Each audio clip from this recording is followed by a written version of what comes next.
Welcome to our third online class session. My apologies to anyone who tried to sit through the silent version, the 1920s version of this, the no talkie, but hopefully this is recording now. This session is related to what we talked about on Tuesday night, but it is also distinct and different. On Tuesday we talked about beginning of life, end of life, and in this session we're talking about personhood. So can someone have life but not be a someone? Can there be life there but maybe not human life, or maybe not personal human life? This whole debate on personhood is relatively recent, and it really began because so many people felt depersonalized. They felt that cultural and societal trends and various things that were taking place were robbing them of their sense of personhood. And so that's really how the whole argument on what constitutes a person began, because so many people were being treated in such a way that they didn't feel like they were being treated as a person. Of course, it's interesting now where the debate has gone. The debate now is 180 degrees different from where it started. The debate now focuses on who can we call not a person. And you see this at both beginning of life and end of life issues, but you also see it at different stages of life as well. So you can think about some of the similarities, and you'll see some of the similarities between what we talked about on Tuesday, and then hopefully this session will also help you understand a little bit how these are distinct. So you can think about the types of case studies or situations that usually generate these sorts of discussions. Example would be perhaps a quadriplegic who has no physical body control. So this is a person whose mind, let's say the mind isn't affected at all, perfectly able to reason and communicate, but has no physical control of body. Person? What about the exact opposite? A person who has a fully functioning physical body, at least it could be fully functioning, but the mind isn't working. Maybe there's been severe head trauma, perhaps a child was born without some of that mental function. So those are kind of two opposites there. Human in late stage Alzheimer's, where they've forgotten every loved person in their life. So they, in large measure, they lack capacity to relate. What about a sociopathic serial killer? Everything physically works fine, works too well, in fact, but the mental, and some might even say we don't need to get into any religious discussion of soul or spirit, but some would say that there's something mentally, emotionally, relationally wrong with a person such that they would become a sociopathic serial killer. Does that person qualify as a person? A baby born with hydrocephalus. What about chimpanzees or gorillas? You have a lot of people arguing for animal rights and pointing to the fact that, genetically there aren't as many differences as we might like. And as we look toward the future, what about an android? What about clones? So just some things to be thinking about that kind of set the tone for this discussion. Some case studies here. Krista Lilly, a mother of four living in Britain, had a episode where her brain was deprived of oxygen, and for 6 years she was basically in a sleep state. The doctors weren't saying that she was in a vegetative coma. From everything they could tell, the function of the brain was there. She just wouldn't wake up or couldn't wake up. After 6 years, would you declare this is a person? Not a person. What's amazing is that after 6 years, she woke up for a little over a week. Reading the case study, the story is fascinating. Her daughter, one of her daughters, cared for her throughout the time of her illness. And every morning she would walk into the mom's room and say, "How are you today, Mom?" hoping that she would answer. She never did, except one morning in March 2007 when she said, "I'm just fine." And then the daughter wasn't so fine. She passed out when the mom started talking. And the mom, this Krista Lilly, she had no idea she'd been asleep for 6 years. It was very difficult for her to accept that. You can actually go in and watch video. There was a news crew that went in and videotaped talking to her. Unfortunately, after a little over a week, she slipped back into that sleep state and did not return. Eventually, passed away. But kind of a fascinating case study, and there are others like that. Individuals that have awoken from comas or things of that sort. Even the movie Awakenings with Robert De Niro and Robin Williams. That's a very interesting and good movie. Quoting Paul Ramsey, "We may have arrived at a time when we've achieved an unspeakable thing. We have a medical profession that doesn't have a moral philosophy, existing in a society that doesn't have one either." So where do we go from here? You have a lot of people today believing in a relativistic idea of truth. And even in many of the papers and some of the forums, just 2 weeks, 3 weeks into the class, many of you are saying, who can decide? Who am I to say this is right or wrong? Or who is anyone to say this is right or wrong? But when we live in a society where nothing is right or wrong, do we really want to apply that to our medical profession? Stanley Hauerwas argues that the whole idea of personhood is foreign. As I mentioned earlier, it's a fairly recent discussion, and his argument is that to separate personhood from humanity actually does more harm than good. Something for you to think about.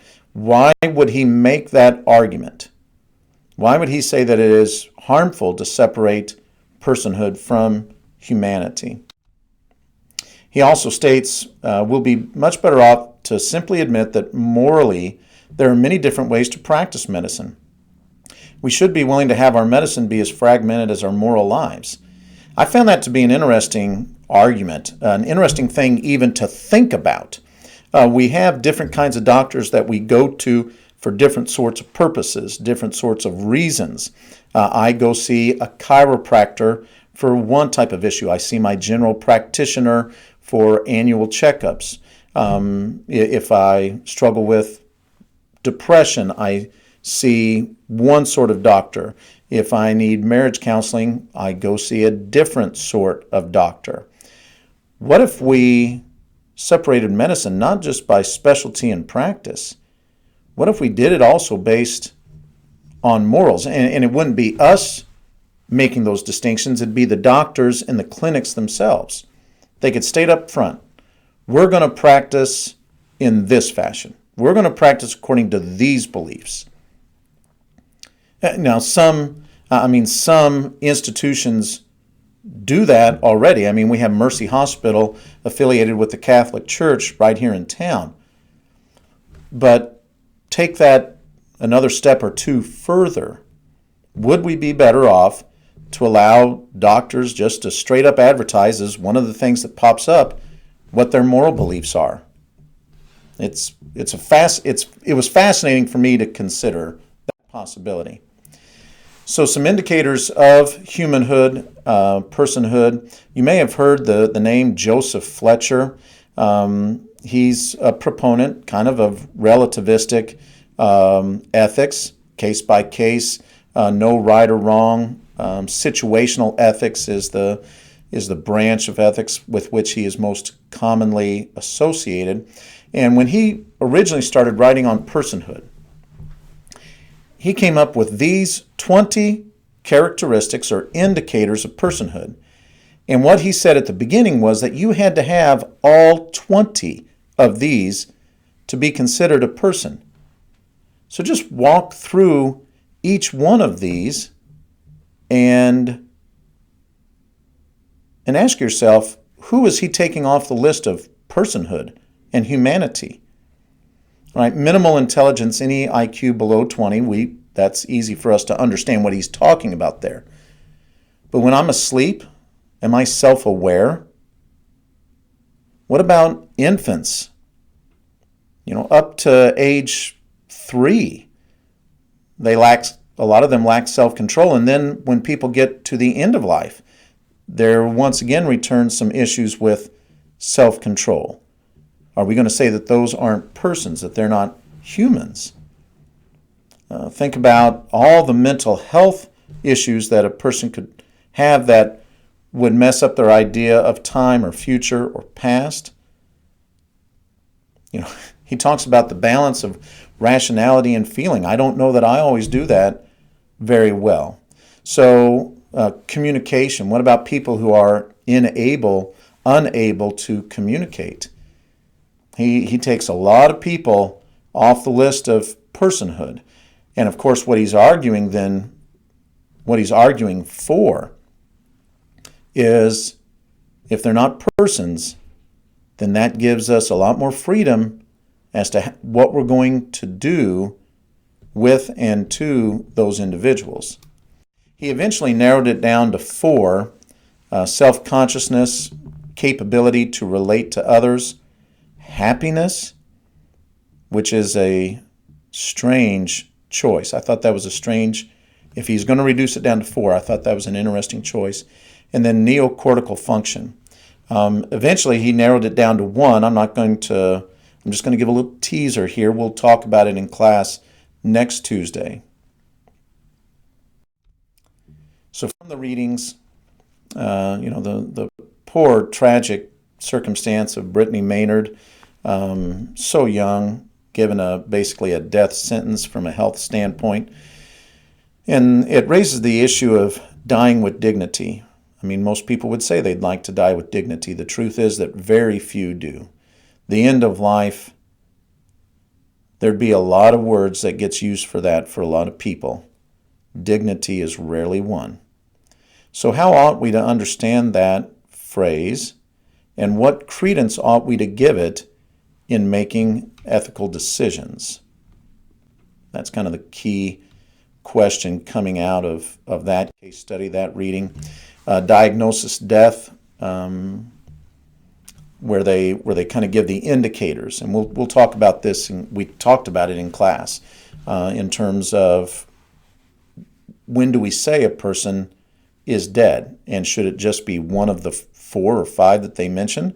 Should we view it as a cumulative case that all 4 or 5 have to be in place, or should we look at it on a case-by-case basis?